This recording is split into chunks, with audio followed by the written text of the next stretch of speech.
Good morning. Great being with you this morning.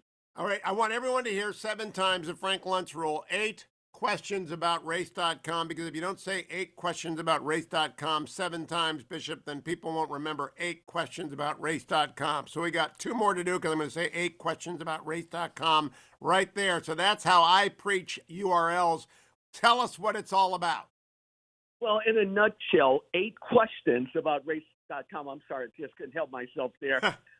It's really a guidebook to allow all Americans, whether you're black or white, to be able to address the various questions and have the appropriate answer as to why the mainstream media won't talk about these particular issues as it relates to critical race theory, as it relates to just a plethora of other topics that deal with this topic that for some reason, Hugh, so many individuals have been frightened to even address.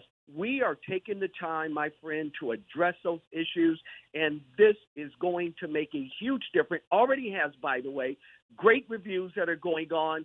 So those of your listeners would take a moment and just re-download this 8questionsabout.race.com.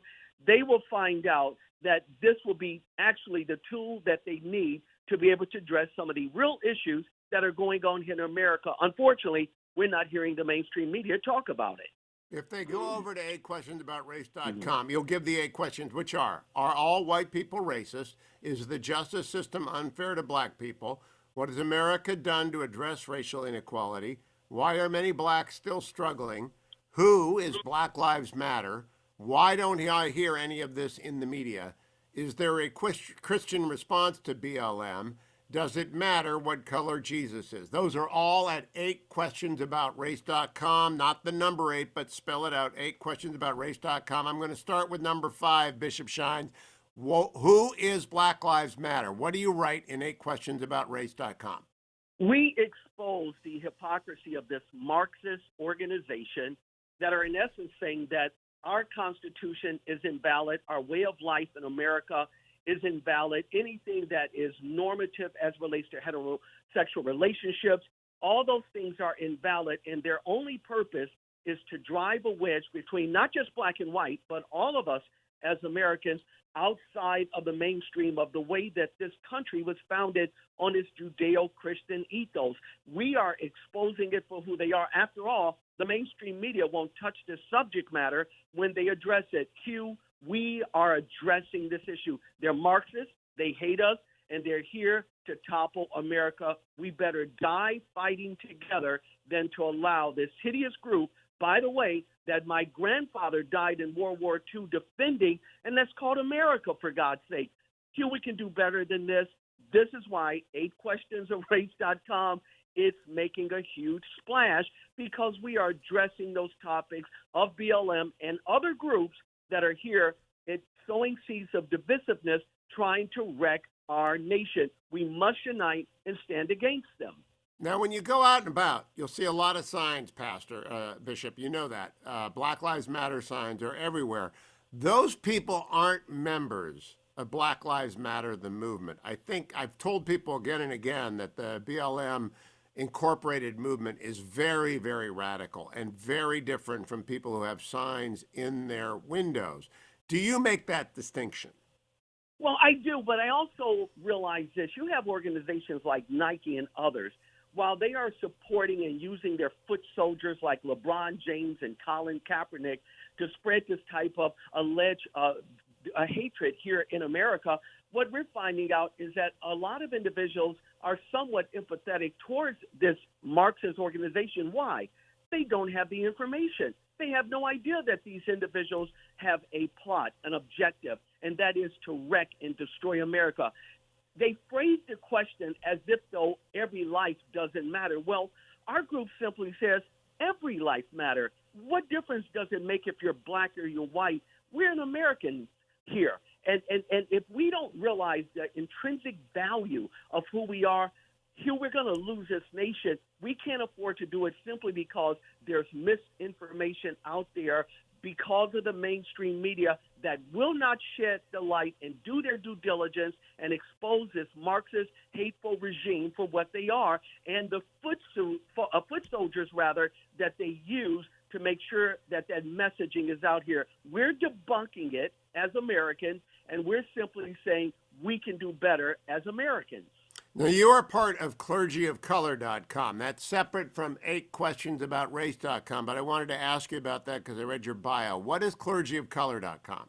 So we're a group of black and brown guys that got together. These are guys that have done tremendous work through the years, and we are exposing, saying that in this diaspora that we call America, that we are conservative. Why? Because that is the Christian ethos. That is actually the American ethos, for God's sake. And we've collaborated to make sure that the various jobs, works that we've done in the past, and maybe your audience knows this, don't. When I traveled for Donald Trump, when Hillary Clinton wrote her book on why she lost, I was the only clergy in America that she blamed, by the way, for her loss. Well, our guys have gotten together with, we don't endorse any candidate, but we do work together to expose and be an alternative as it relates to the news issues that are out here in America. And we, my friend, are making incredible traction at conservativeclergy.org. That is why we do, Hugh, the work that we do. Well, I find that I've got Secretary Clinton's book right here. You're on page 361. I'm going to go look it up and see here what you're doing. Tell me, by the way, while I find that, why is the justice system unfair to black people? Well, no, when you are, for instance, when you are 95% of a particular group that commits the majority of a crime, I'm not sure how we forget our basic math that we learned when we were in yet middle school.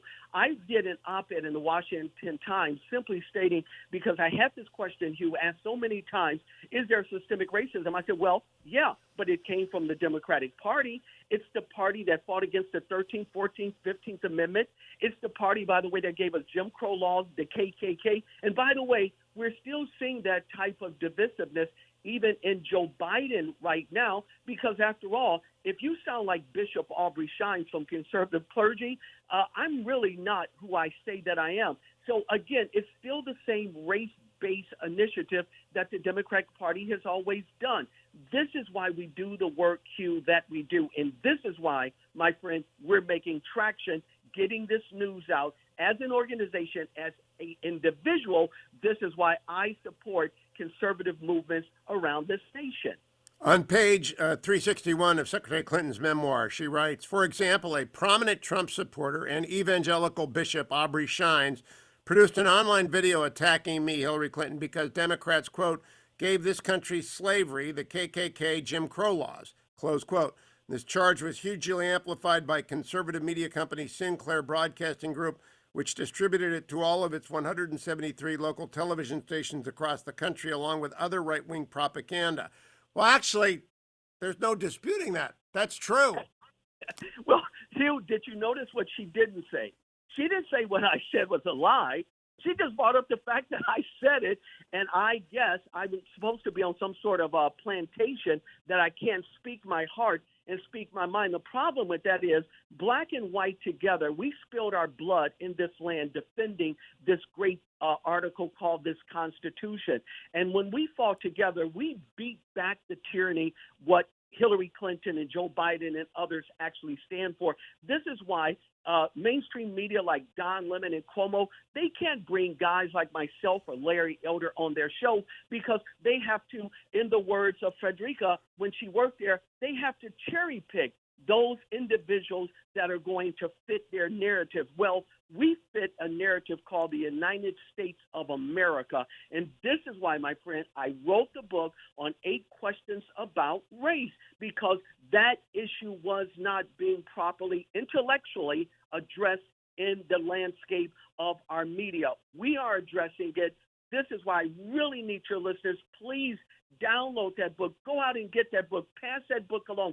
It's not about a profit for me. I'm not taking a penny from it. We're just trying to get that information out there. And this is why, my friend, we do the work that we do. Well, we've said 8questionsaboutace.com about a dozen times, so people will know that. My last question to you, Bishop Aubrey Shines.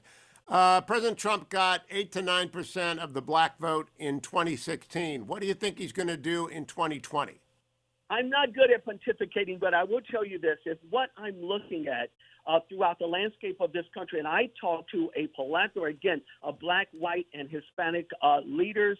I think he's going to surpass that number. I believe personally this is why he's resignating, because blacks are awakening to the fact that the Democrat has had a failed policy for 70 years. It doesn't work. We have seen it up close and up person. This guy has come in and changed policies. I think if people vote with common sense and intellect, I don't know how in the world they could ever vote ever again for the Democratic Party. I just think it would be impossible unless they're having a brain freeze for some sort of reason. Bishop, thank you for joining me. 8questionsaboutRace.com. 8questionsaboutRace.com. Thank you, Bishop.